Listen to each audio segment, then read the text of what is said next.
Welcome back to another edition of the Disney Dish podcast with Jim Hill. It's me, Len Testa, and this is our show for the week of Schmurz Day, September 14th, 2020. On the show today, news, surveys, and listener questions. And in our main segment, Jim talks about the history of Disney princesses in the parks. Let's get started by bringing in the man who's asking his mom if that offer to slap him into next year is still on the table.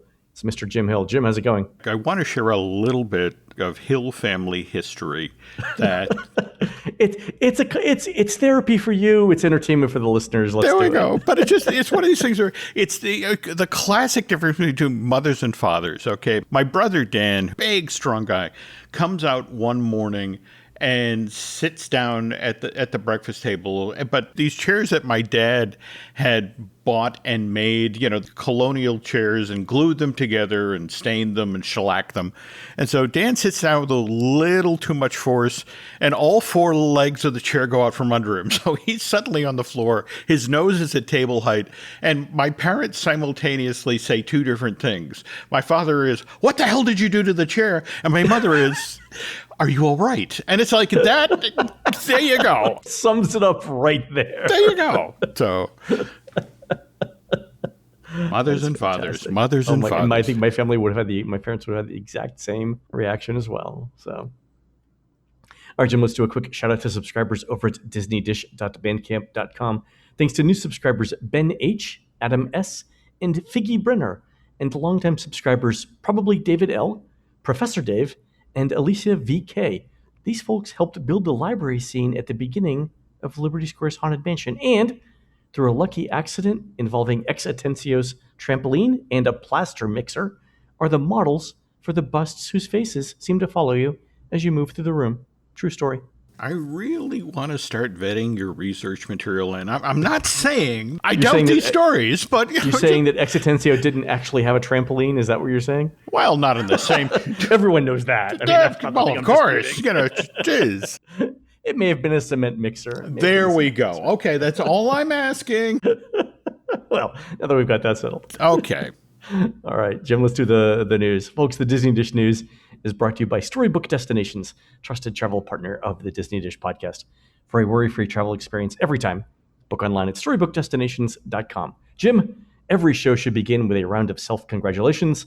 On last Monday's show, we said that Disney absolutely could and should do a set of limited holiday entertainment such as Christmas cavalcades. Lo and behold, a few hours later, after the show came out, Disney announced it's putting together some limited holiday entertainment, including holiday-themed cavalcades. Funny how that works out. I'm still impressed, and again, I am waiting for those Powerball numbers. So our friends over at WDWMagic.com had all the details. So the parks are going to continue to do the regular cavalcades that they've got with seasonal twists. They say that when night falls, special projection effects will be put onto Cinderella Castle with a rotating series of designs, including Christmas sweaters and red, gold, and green ornamentation. So, Jim, the interesting thing about this part of the announcement is that if they're doing projections, I think that means that the Magic Kingdom might be open a little later during the holidays. And the reason why I say that is the earliest sunset in Orlando is around 5:30 p.m., and the park is closing at 6 p.m. right now. But that 30 minutes isn't enough time, I think, to let the sky get completely dark so the projections on the castle are clearly visible, and then to actually run the show itself. So I'm guessing that the park will go back to a 7 p.m. close, and then maybe even 8 o'clock or later during the holidays, because you want people to sort of maybe stick around for dinner, I'm guessing? Yeah, okay. Now, daylight savings time starts on Sunday, November 1st this year. But having lived in Orlando, you're right. It doesn't get really dark enough to do these projections. So I'm very hopeful that this is the plan. It would be nice to have the park open, especially for these sorts of shows. I think a 6 p.m. close would be right on the edge of doing it. And plus, if you do 7 o'clock, people could have 5 o'clock dinners. I'm just, we're definitely noticing an increase in the number of people who are planning trips to World now. So I'm thinking this might be part of a slight increase in the number of people who are going to let in the parks. Or, as it is right now, the number of people who are actually in the park when it closes is relatively low. I mean, it's very, very low. So this might be a way to get people to stick around a little bit longer and, again, get a little bit more food and bev absolutely. business going. Yeah. So I think that makes sense. Okay. Also, starting after Thanksgiving, Epcot's doing International Festival of Holidays. So they're not doing Candlelight Processional, which was officially canceled, but they are doing different food booths. So you'll have turkey with stuffing, cheese fondue apparently coming up, which is fantastic. And then Joyful is returning at World Showplace. So Jim, I'm excited about this because if they keep the food in World Showplace, it means you could get nitrogen dipped M&M covered cake and R&B gospel contemporary and traditional Christmas music. Just remember how enthusiastic you were about the nitrogen stuff. Oh, that was really good. But it's the holidays. So are we going to get gingerbread? So no gingerbread this year. The resorts are doing the decor, so the Christmas trees and the bunting and stuff like that, but no gingerbread displays. And I think that's a cost-cutting thing as much as anything else. The other thing, too, is you don't want people like gathered around a centralized gingerbread display. Looking toward how Disney is looking to reduce its fixed costs for the holiday season. Remember, this time every year there would be a crane over Cinderella Castle as they'd be installing, installing the lights. Yeah. And they're not doing lights this year, but they're doing the projection. Well, that's it exactly. You can get that much more bang for your buck with the projections this year and save on the cost of installation and then clearing that stuff off come January. Yeah, I think it number one, I think the icicle lights when they appeared were fantastic, but it's been a while now that we've seen it. It's time for something new. I love the idea of a holiday sweater overlay for the castle. Whoever came up with that, kudos. I mean, plus 10 for you. But if it's a real holiday sweater experience, it's got to look itchy. How do you do that? Yeah, simulated wool and projection technology. I don't think the technology is quite there yet. Also, Disney Springs is getting in on the act. They're actually converting Jock Lindsay's Hangar Bar to Jock Lindsay's Holiday Bar. Jim, why have we not thought of this idea before?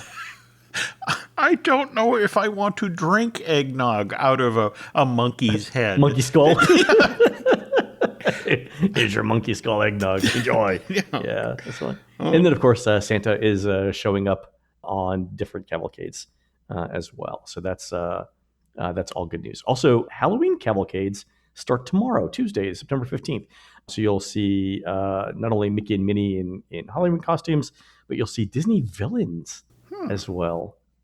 And the Dapper Dans in the Magic Kingdom are returning as Cadaver Dans. That is also good news. Yeah, that's always fun. Speaking of things coming back, over Hollywood Studios, Savi's Workshop is going to be reopening for the lightsaber experience. So right now it's open, but you can only get the standard non-build-your-own lightsabers. But starting September 20th, you'll be able to go through the whole Savi's experience. Again, it'll all be socially distanced. I imagine that there's going to be fewer people allowed into the workshop, and for that reason, you'll need a reservation not only for the park, but also for the workshop as well. Jim, have you done this? Not yet, but I was happy to see that this is reopening and understanding that the social distancing aspect of this. I mean, I still really want to do it, but I also want that moment at the end where 20 people all lift their lightsabers with different colors up into the air. And it's actually one of my best Disney memories is to do that on opening day in Disneyland. It was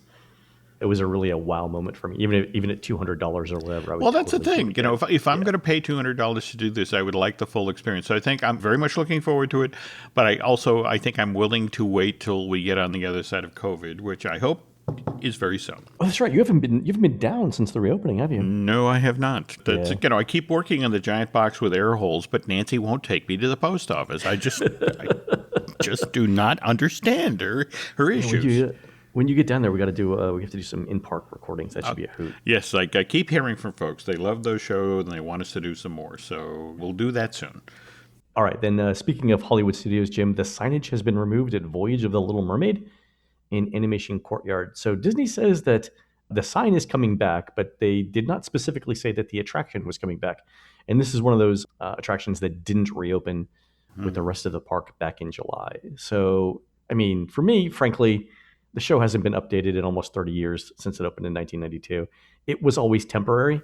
Oh, God, yes. I mean, it was only supposed to last 18 months. In fact, you got to remember the show that predated it, Here Come the Muppets. 18 months, only ran 16. Yeah, I know. Get there. But yeah, we'll get to that on the second half of the show today. I have all sorts of Little Mermaid stories. Yep. Okay, and you mentioned Muppets. Jim, there's another Muppet series on Disney Plus, isn't there? Yes, By the yes. way, we haven't scripted this part, so well, let's talk about you because I was going through Disney Plus. I started going back through the entire MCU, the entire Marvel Cinematic Universe movies in order because I never saw them in order. Oh. And I want to make sure they made sense. And as I was scrolling through the Marvel stuff, I noticed that the Muppets are doing now, like the show's premise is that they're trying to put on the Muppet Show during the pandemic when everyone's working at home. So it's basically a bunch of Zoom calls. Yes, yes. And Topical, yes. initially the whole idea was, okay, let's do these and we can feed them to Disney's YouTube channel. But over time it was just they were looking at them and these are really good. And, they just began to sort of stitch them together into, and, in fact, that's what's wonderful about the show is the overarching thing of poor Scooter, who's the one, the IT guy who's assigned with, trying to get this out the door on time. So it's a nice loose framework that they can drop all these segments in. And by the way, how do we feel about Lifestyle with Miss Piggy? The typo that became brand. Yeah. Yes. Yeah, I think it's very funny. The first episode was a little rough, but the thing that I love more than any individual show is the fact that Disney just keeps trying here. Yeah. Like they know that there are enough people who like the Muppets that'll eventually catch on. But at this point, I really want an Uncle Deadly plush. Exactly. He's rapidly becoming my favorite character. But again, I'm glad to see they're at least back on the board again, because frankly, as you just mentioned, watching the Marvel Cinematic Universe and Lucas and Pixar, there was not a lot of bandwidth for the Muppets. So it's right. No, yeah. It's nice to see them back on the board. Someone keeps trying. That's awesome. Yep. All right, Jim, let's talk a little bit about new surveys that came out. Felicia sent in a Disney survey last week with questions I've never seen before. And it starts with this. What factors had the most influence on your decision to stay in a Walt Disney World Resort between the two dates, between September 4th, 2020 and December 25th, 2020? So essentially they're asking, Felicia, why now, right? And the answers that they got, it's based on this 100-point scale that you have to allocate. And we talked about these last week, where Universal was giving you 100 points, and you had to allocate 100 points to different categories of what kind of theme park ride experience you want. Well, Disney's here are doing the same thing, but asking you what was the most important reason, or what were the most important reasons why you decided to go to Walt Disney World. So one was, we expect the theme parks to be less crowded. 2, complimentary transportation around the theme parks. 3, cost savings of the room. 4, to celebrate a special occasion. 5, new health and safety procedures. 6, convenience to get to the parks. 7, to be immersed in the Disney magic. And then 8, other. So we've seen this kind of question before, but not allocating the 100 points. So this is new, right? And I think, Jim, what it allows Disney to do is to identify not only the first choice, but your second and third, and then the relative importance between them. So, they could have said, what was your top reason, or give me your top 3 reasons, but they don't know the relative priority with which you would have given those things.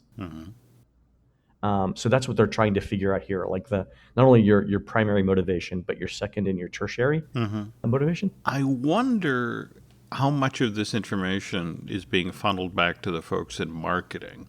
We've seen the regional folks who can drive into Disney World offers that have gone out, but you have to back up that sort of thing. You've got to do a print campaign, you got to do an ad campaign, you've got to do an online campaign.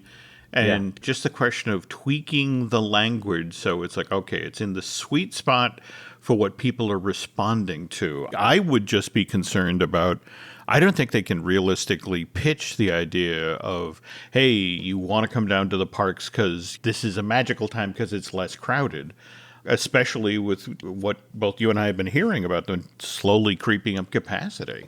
So capacity hasn't changed. More people are going. So over Labor Day weekend, I think all 4 parks at some point hit their reservation capacity. Okay. And they handle it really, really well. But from what I understand, Disney has not actually raised capacity. And by the way, I think we've talked about this before, but we had initial capacity estimates.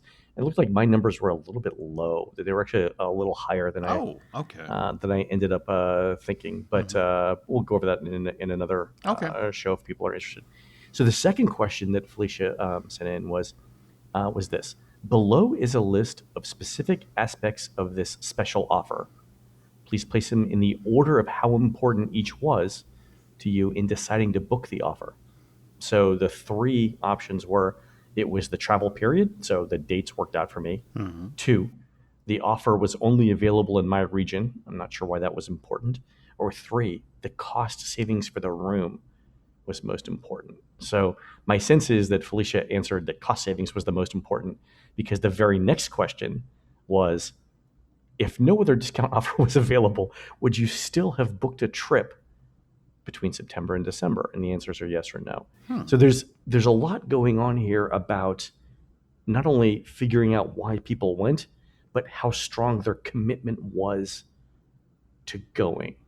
And that's what I think is really interesting about the survey. In fact, Felicia sent in like 20 other screens that she got in this, and we're going to have to go through them in another show, because I haven't figured out the order of the questions and like which led to which. But I want to make sure that, and I want to make sure I get the sequencing right to make it all make sense. But fantastic survey. No, thank you for sharing, Felicia. There was one more question that I wanted to highlight on that, and it was this: what type of accommodations would you have most likely used if you weren't getting this discounted resort offer? So it's, still Walt Disney World Resort, or the Swan or Dolphin or Shades of Green, or a Disney Springs or a Hotel Plaza Boulevard Hotel, or Bonnet Creek, or basically everything else, other Orlando hotel, rental home, timeshare, friends or relatives, and so on. That was really interesting. Yeah. The other survey that we got was from Christopher, and I want to highlight one question on this because it ties into a follow-up question from one of our listeners. So Christopher sent in this survey, and it said, it asked about the temporary suspension of FastPass and how it impacted his intent to visit Walt Disney World. So basically the question is, if we're not offering FastPass, how does that impact your intent to visit Walt Disney World? Does it positively impact? Does it negatively impact? Or is there no impact on the visit? And that is really interesting, because I think most of our listeners generally like FastPass, right? They understand how it works. They know how to use it, right? But for the average guest who maybe hasn't been before or hasn't been once, right? When you're looking at all the hoops you've got to jump through for FastPass, right? You've got to make a My Disney Experience account. You've got to buy tickets in advance. You've got to link all those tickets to My Disney Experience, and then you've got to plan out basically 60 days in advance exactly which park you're going to be in and for which hours every day of your trip, right? That's a lot to go through. So I'm wondering, though, what else Disney is trying to get out of that. There's a similar question about whether character meet and greets and dining experiences aren't available, how that impacts too, but FastPass came first. Yeah. At this point, we're 20 years in to FastPass, and especially for the veteran visitors to the Walt Disney World and Disneyland Resort. Love to have that tucked away in my back pocket. And the reason why I put Christopher's survey question here is that it leads into a listener question from Mitchell, who writes in and says this: we all know Disney's favorite and most used method of guest recovery, that is, when something goes wrong, how they make it better, in the past was passing out various amounts of FastPasses. But without FastPass available, what has Disney been offering in terms of guest recovery? I actually have heard about this. It is kind of strange, Len. You wander into guest relations and you have an issue of some kind, and the nice plaid behind the counter listens sympathetically and then goes, oh, well, I feel terrible about this, but would you accept, and then sealed in plastic is a Mickey plush that is seasonally appropriate. Evidently, there's some Halloween ones that are sitting behind the counter now, and there are boxes behind the scenes of the holiday Mickey. But somebody within the company said, hey, we have canceled so many activities. We have warehouses full of this stuff. Oh. In most cases, it doesn't work, because it's like, please accept this complimentary plush, and it's like, well, that doesn't make good for my dining reservation being canceled or that sort of thing. But they do have all of them, and evidently somebody has made a point of sitting at the little plastic sealing machine and sealed all these Mickeys up. But I'm told it's kind of disturbing as well. It's like, poor Mickey can't breathe in there, Yeah, like Mickey sealed in carbonite, like Han Solo. There you go.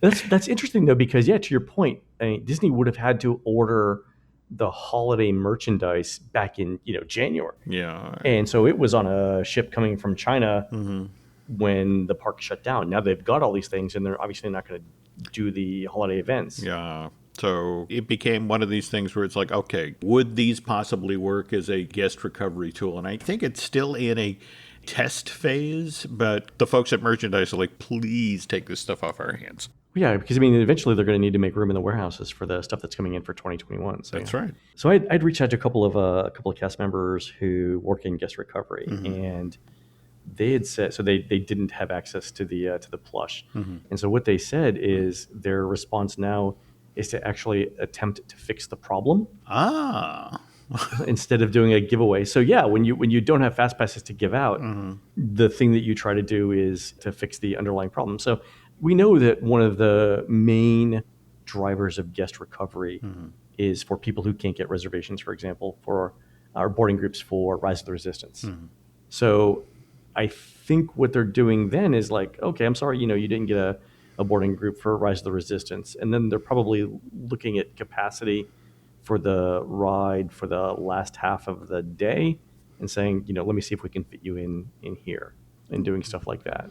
I like that attitude. I like the, let's try to fix this. Let's try to actually solve the problem. And not for nothing, you can still get expedited access to the rides through the alternate access thing. So I've seen VIP tour groups, for example, using that alternate access, the old FastPass line. Yep. So it's still possible to get FastPass-ish service if you're willing to do a VIP tour. FastPass-ish.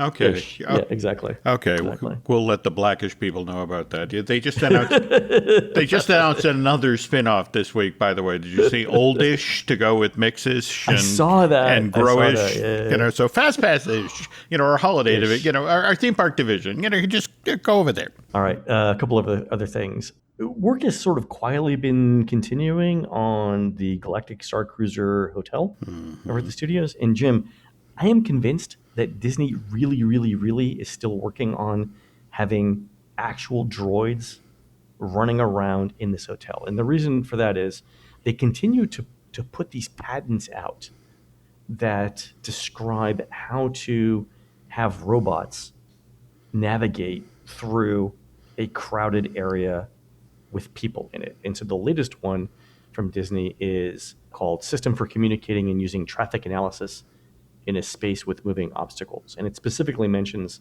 navigation of robots in a space with pedestrians or other movable objects or obstacles. So they are definitely still working on this. And I know that they haven't said much about the Galactic Star Cruiser in a while. I would be shocked if free roaming ranging droids are not part of this hotel. It's going to be the selling point for the hotel. It's got to be. By the way, if I ever get in a cocktail party again in my lifetime, there's one particular phrase in this patent thing that I have to make use of. The Gunnar Farnback optical flow algorithm. I mean, I feel smarter just having said that. Whom among us does not daily reference the Gunnar Farnback optical flow algorithm when we're talking about navigation? I have to find a conversation I can drop this into. Speaking of which, one of our listeners, our longtime listeners, reached out to me today, but he said he's working for a state in a division that is implementing virtual queuing and wasn't directly involved with it, but had some questions about like how it might be made more efficient. So I wrote up a nice thing about what I thought was really, really good about Disney's FastPass, both from a queuing theory perspective and then in practice, how it works to nudge people to make advanced reservations. Which imagine you're a government agency where people come into you every day, rather than not being able to predict how many people are coming in each day. If you like over time nudge them to make reservations, then you can sort of balance out the flow. Yeah. So I did a nice little paragraph on that. So very good, very good. Our listeners have some really, really interesting jobs. That they do. And that brings me to my last thing. So on last week's show, we reviewed a collection of 300 plus photos from Disneyland from the mid 1960s, and we got a ton of positive reactions from people on social media where you shared them, right? And a lot of them said that they had similar photos from the parks, from dating back to the mid 1950s. So Jim, how can people send us those photos and the stories behind them? I'll tell you what, if they could send me a note at Jim Hill Media, what we'd love to then do is arrange a Dropbox situation. But I want to thank Nathaniel B. again, because he's the one who came forward with those amazing shots that his mom took of Disneyland in the 1960s. And since people enjoyed that so much, we'd like to maybe float the idea of trying to make that a regular thing. But we need to see some photos out there, and also need to find some stories behind the photos. So if you can reach out, I think that'd be fantastic. That'd be great. Yeah, definitely, folks. If you have them, send them in. Some of those photos that Nate had shared, I'd never seen before, and I am a sucker for first 15 years of Disneyland history. I think it's all fascinating stuff. That's true. All right, folks, we're going to take a quick commercial break. When we come back, Jim talks about how Disney ended up with so many princesses in the parks. We'll be right back. This episode is brought to you by LifeLock. It's Cybersecurity Awareness Month, and LifeLock has tips to protect your identity. Use strong passwords, set up multi-factor authentication, report phishing, and update the software on your devices. And for comprehensive identity protection, let LifeLock alert you to suspicious uses of your personal information. LifeLock also fixes identity theft, guaranteed or your money back. Stay smart, safe, and protected with a 30-day free trial at LifeLock.com/podcast. Terms apply. Rain-X wipers are the #1 wiper blades in America. That means all kinds of drivers choose Rain-X. Big drivers in small cars choose Rain-X. Small drivers in big cars choose Rain-X. Drivers with long hair and short commutes choose Rain-X. Drivers with short hair and long commutes choose Rain-X. Drivers with pets on board, babies on board, and bored babies on board choose Rain-X. Basically, drivers who love a clear view of the road all choose Rain-X wipers, the #1 wiper blades in America. Introducing Meta Ray-Ban Display, the world's most advanced AI glasses. With a full color display built into the lens of the glasses, it's there when you need it and gone when you don't. Send and receive messages, translate or caption live conversations, collaborate with Meta AI, and more. Be one of the first to try Meta Ray-Ban Display.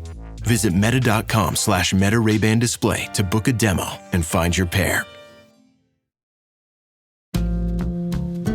We know that princesses are now a core component of entertainment and attractions in the parks. But if you go back to the opening of Disneyland, princesses were not emphasized as much as they were. And I think, in fact, Walt said at the beginning, the castle wasn't designed for one specific princess. There's something about Sleeping Beauty Castle in Disneyland where Walt was like, yeah, it's a castle. Maybe it's Sleeping Beauty, maybe it's not. But, there was definitely not the emphasis on princesses that we see now. No, but you have to also remember that this was the early days of the park, and Walt was definitely a learn-as-you-go kind of guy. By the way, before we get started here, I want to thank Gabriel Huddleston. Oh, from TCU. Yep. The Texas Christian University invited me to Zoom in with his Disney design class. And in fact, I think you're going to be taking part in it next month. Next month. And he was nice enough to ask me, well, what do you want to talk about? And I've always, the thing of the Disney princesses is they, as you mentioned, there's this huge component of the company, but they weren't always that way. So a lot of today's presentation comes out of the stuff I was talking with his class about. But anyway, you're right. When Disneyland Park opened in July of '55, it had Sleeping Beauty Castle as its component. And as you said, Walt was kind of iffy about who exactly lived in the castle. Early on, it was supposedly Snow White, but then Disney's PR team, the studio came at him and said, we have Sleeping Beauty coming out in 4 years, and it would really help raise the awareness of that film. Perhaps, every time people came into the park, Sleeping Beauty Castle. And Walt at that point is like, fine, whatever. If we have the money to complete the castle, I'm happy. But opening day, we also had our Snow White and Her Adventures ride, which that's a name that wasn't workshopped. Yeah, no. We didn't get the Snow White Scary Adventure name till April of '83 when the new Fantasyland project went through. To continue to nail home that Sleeping Beauty Castle, April of '57, the Sleeping Beauty walkthrough opens on the second floor of that building. That was a great walkthrough. Oh, it eventually became a great walkthrough. I want to say in this iteration, it's like, why is the Barbie doll lying down to the drawing, diorama? And it's like, well, we had $1.40 to do this. Anyway, jump ahead to October of 71. Magic Kingdom Park opens at the Walt Disney World Resort. This time around, we have our Cinderella Castle.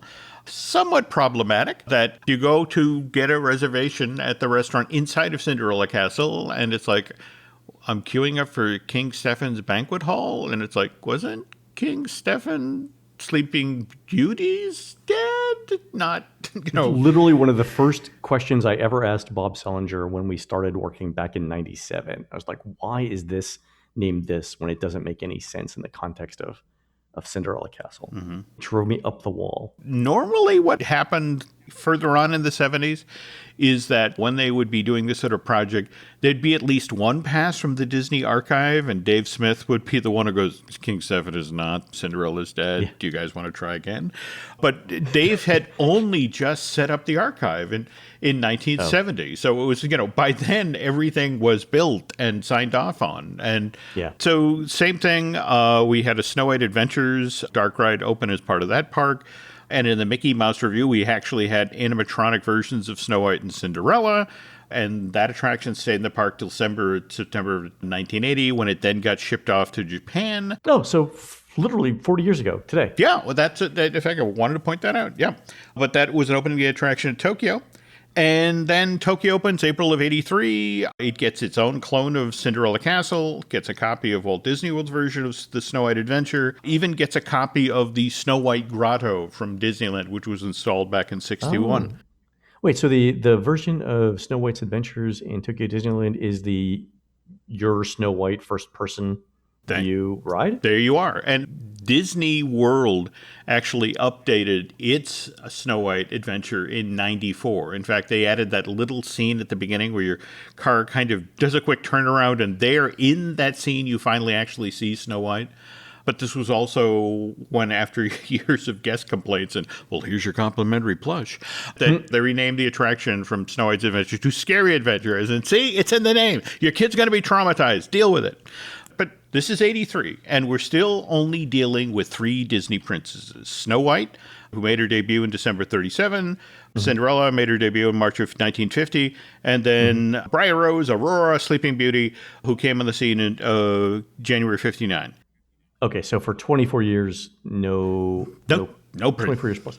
All right, so here's my first question: Why does Sleeping Beauty have 3 aliases?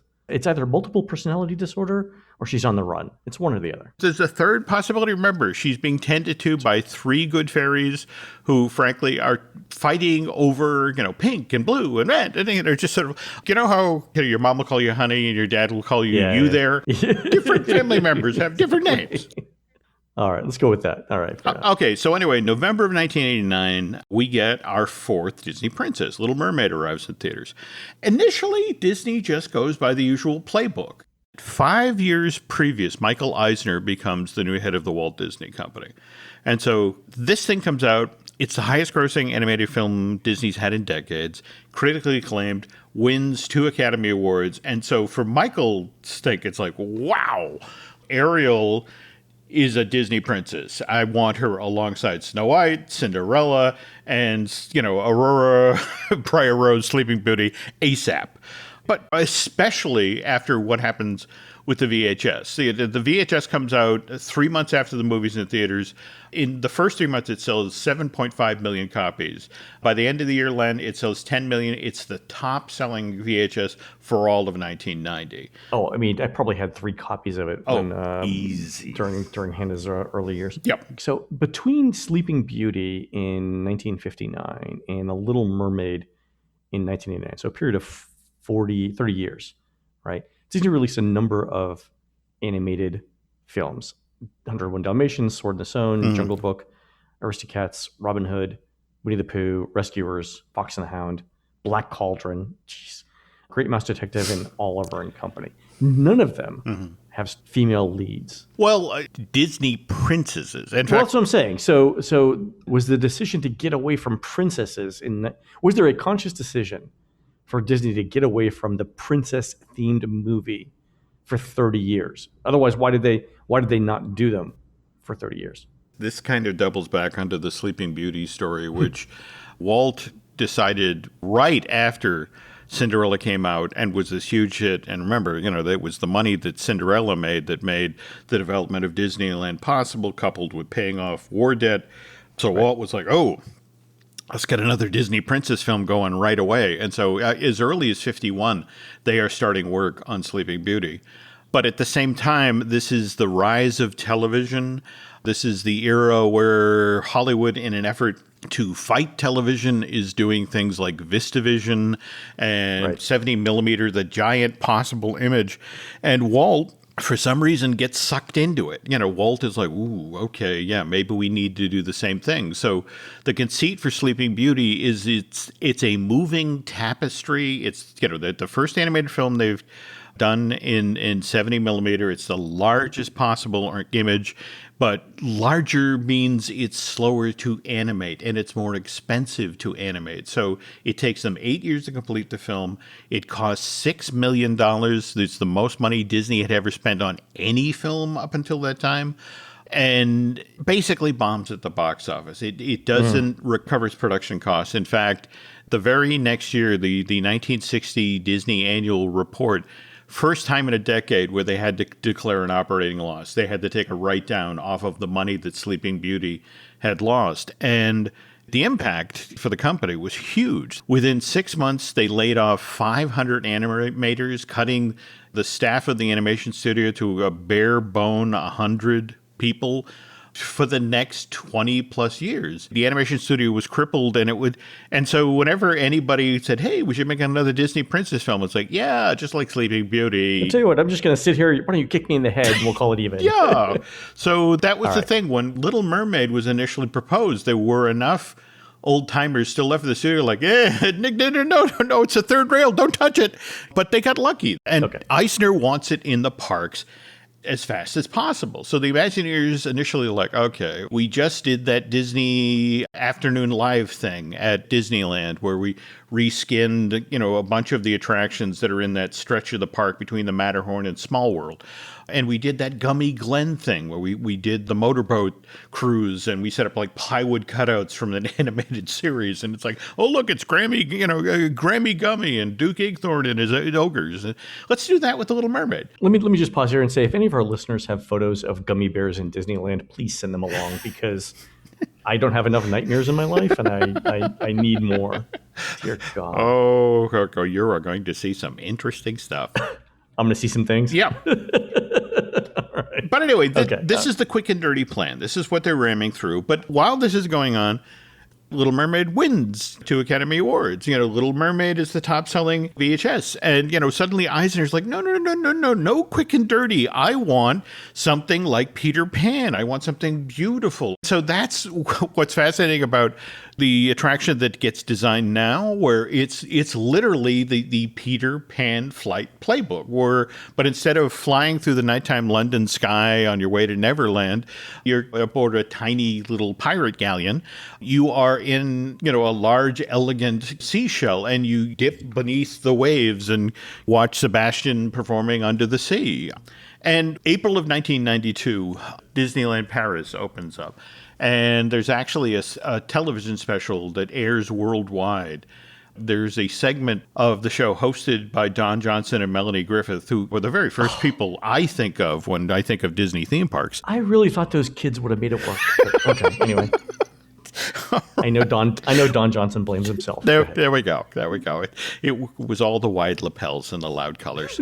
But anyway, they talk about, the park is open, but we have expansion plans. And there's a good chunk of this show where they show the paper model of the Little Mermaid ride that's going to be open as part of phase 2 of Euro Disney, part of their expansion. And during this same period, a clone of this ride was supposed to go into Disneyland, but oddly enough, not into Fantasyland, but into Mickey's Toontown. Toontown? The problem was that if you look at the ride, it needed a fairly sizable show building. Oh, okay. So it was a space thing, not a theme thing. Okay. Yeah, it was a real estate situation. But at the same time, you have Michael Eisner going, now, I want Ariel in the park now. So you have Ariel get shoehorned into Fantasmic, which opens in April of 1992. January of that same year, you were mentioning the Voyage of the Little Mermaid ride, and because the Imagineers were like, look, we'll concentrate on the concrete and steel version of the Little Mermaid attraction.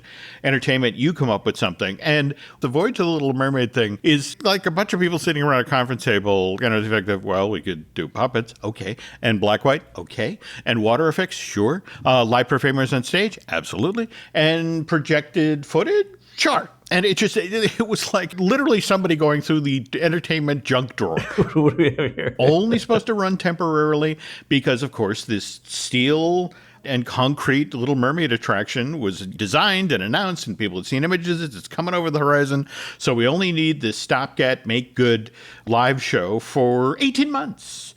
And as you mentioned, 28 years later, it was 28 years later, exactly. Still running, which brings us to the other question. It's like, okay, so you turn on the opening of Euro Disney special. It's designed. The attraction is designed. Why is it that we don't actually get a Little Mermaid ride until the Voyage of the what is it?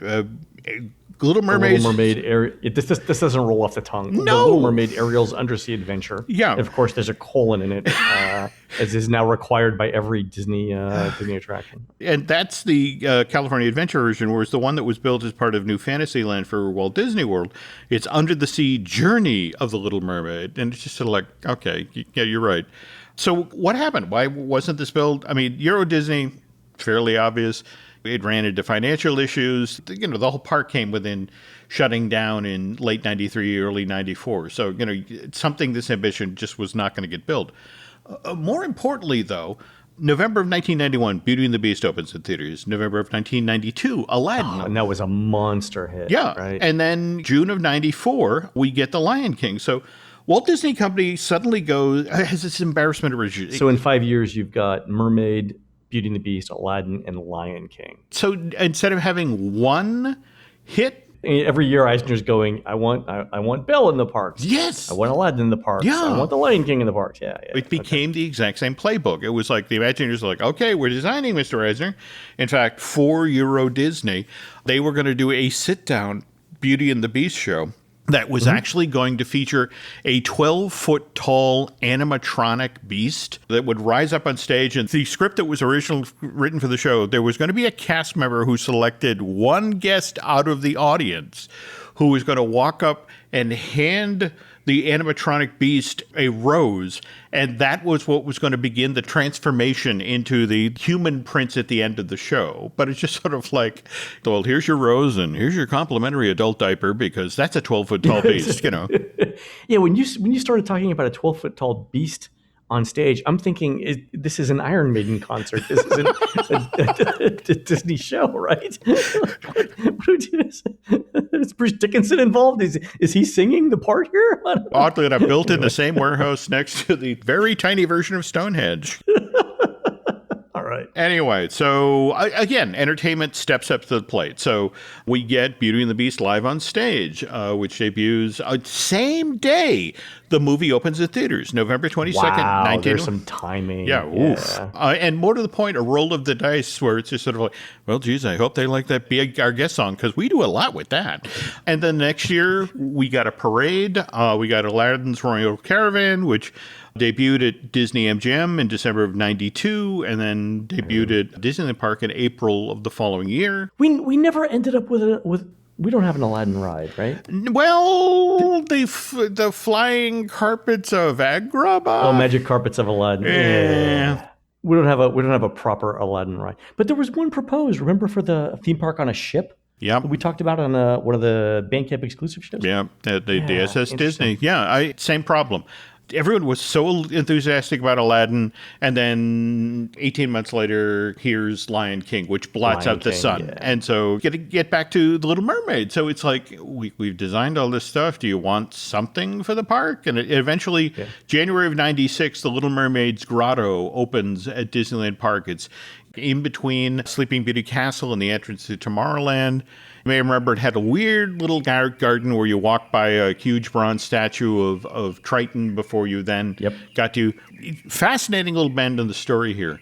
Bruce Gordon designed and pitched and got at least some people at Disney excited about the notion of, okay, that is now the cue for a Little Mermaid ride. But the difference is the Little Mermaid ride is built inside of the old Circle Vision building, where we now have Buzz Lightyear. But the entrance faces the castle. So technically, it's at the outermost edge of Fantasyland, facing Sleeping Beauty Castle and the Matterhorn. He almost got it made, but then, of course, had another huge animated hit came over the hill. This is January of 1996. But each of these films is thought of as a separate entity. They are their own IP, their own set of characters, and they are always produced and promoted within that sphere. To use a Ghostbusters analogy, they never cross the streams. Now we jump ahead to December of 1999. And Andrew Mooney has just come over from Nike to become the new head of Disney Consumer Products. And he's on a familiarization tour of the company, which means he visits every division of the company to get the sense of, what their best-selling product is, what they have coming over the horizon. He's getting ready to take over the job. And one night, he's at a Disney ice show. And what he sees in the lobby of that ice arena changes the course of, the Walt Disney Company. It brings this $3 billion a year revenue stream out of nowhere. I'm guessing it's not Tonya Harding with a hammer. different ice show. Is that what I'm? Nancy, you'll really appreciate that joke. Yeah, that's what we do. All We right, spend there you go. entirely too much time at ice arenas watching people skid around. But we'll get to that in the very next Disney Dish next week. Okay, folks? I love a cliffhanger, Jim. Thanks. Okay. All right, folks, that's going to do it for the Disney Dish show today. Please head on over to disneydish.bandcamp.com, where you'll find exclusive shows never before heard on iTunes. On next week's regular show, we'll finish up this history of princesses in the parks, and Jim has an interesting pre-opening Disneyland Tomorrowland memo to Walt Disney from C.V. Wood to discuss. You can find more of Jim at jimhillmedia.com and more of me, Len, at touringplans.com. We're produced fabulously by Aaron Adams, who's doing readings from Willa Cather's first book of poetry, April Twilights, at the National Willa Cather Center every Thursday at 4 p.m. in October in beautiful downtown Red Cloud, Nebraska. Visit willacather.org for more information. While Aaron's doing that, please go into iTunes and rate our show and tell us what you'd like to hear next. For Jim, this is Len. We will see you on the next show.